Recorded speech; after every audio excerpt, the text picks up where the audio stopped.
Hi, I'm Tim. Welcome to our channel, and thanks for logging on. If you enjoy these videos, do me a favor and subscribe to our YouTube channel right here at Watchbox Reviews. I would really appreciate it, and I promise to update daily. If you love this watch, you can see it, and you can purchase it on our website, thewatchbox.com. Today, we are discussing a modern Roger Dubuis timepiece that I believe is the closest approximation to the old-school Sogem watches for those who are enamored of the original Roger Dubuis style. This is the Roger Dubuis Excalibur Chronograph 42. It lives up to its name, stainless steel and 42 millimeters. This is one of the easiest ways to get into Geneva hallmark movement finishing, as well as an accessible and friendly daily complication. Even on my 16 centimeter circumference wrist, this one wears fairly easily. You can see it from head on. It's not terribly broad across the wrist. Under 50 millimeters, 49.3 means I can recommend this watch for a wrist as small as 14 centimeters circumference, and I can't say that of many modern Dubuis watches. It's not thick. With a micro rotor automatic, it's only 12.5 millimeters thick, so it will fit quite easily under a cuff. Of course, 42 millimeters in stainless steel. It's nice that you're able to pay for the mechanics and the finishing and not for precious metal. Jumping into the strap, you can see one of the characteristics of Dubuis watches. Many include this tri-prong that allows the strap to be nice and wide to match the flare of the case. It might come unfixed, or it might gap the center of the case band if it didn't have that central prong. So this keeps it fixed in place. The watch is remarkably substantial, and so is the strap. As you can see, bolstered large rectangular scale alligator leather. The strap feels like it will last for an eternity. On the underside, calfskin, very thickly made, substantially constructed with a monotone stitch and a folded edge.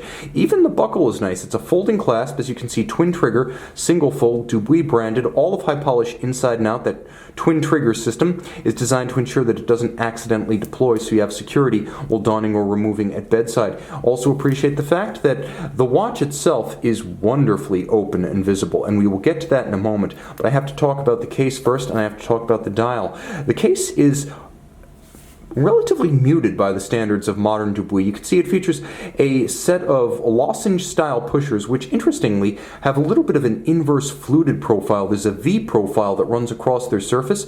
They're nicely polished. You can see on the tops as well as the bottoms, they're satin finished, so the detailing is superb. There's a handsome cut to the knurling of the crown, and then you have this Excalibur-style slash-cut, notched, and knurled bezel. This is part of the Excalibur family that debuted back in 2013, and which is effectively the flagship line of the modern Dubuis manufacturer. You can see there's a bevel to the lug, there's a satin finished case band, there's a little bit of an outstepped profile to each of the lugs.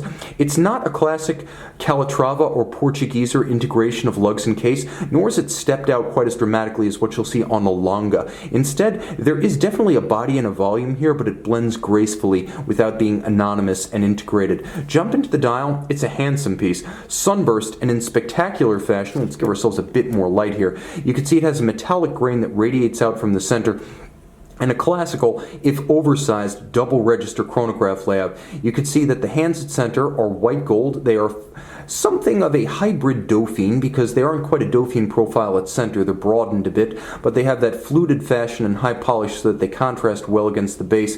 You can see transferred stylized Roman numerals and outboard applique indices in polished white gold on a bit of a raised flange or rayhaut that helps to add depth to the dial. You slope down from the bezel to the rayhaut itself, and then from the dial plane down to the constant seconds, chronograph minutes, and the date. There is a quick set for the date. There is a vertical clutch column wheel chronograph. You can really hear that column wheel. It is incredibly crisp and a pleasure to use. Caliber, Roger Dubuis 681. Let's get super close here and appreciate the Geneva hallmark finish. The Poinçon de Genève blazoned adjacent to the balance. 52-hour power reserve, automatic winding. It uses a micro rotor with a 52-hour power reserve. The micro rotor helps preserve the open display caseback of a manual while giving you the slim profile of a manual and the convenience of an automatic. The ceramic bearings in this system make it highly efficient at winding.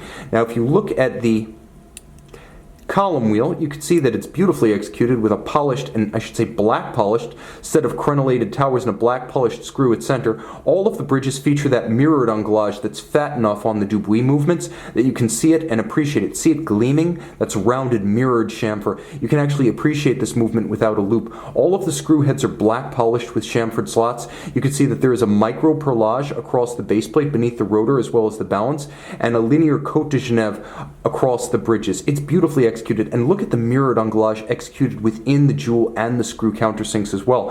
Here's a feature you'll never see on any other watch.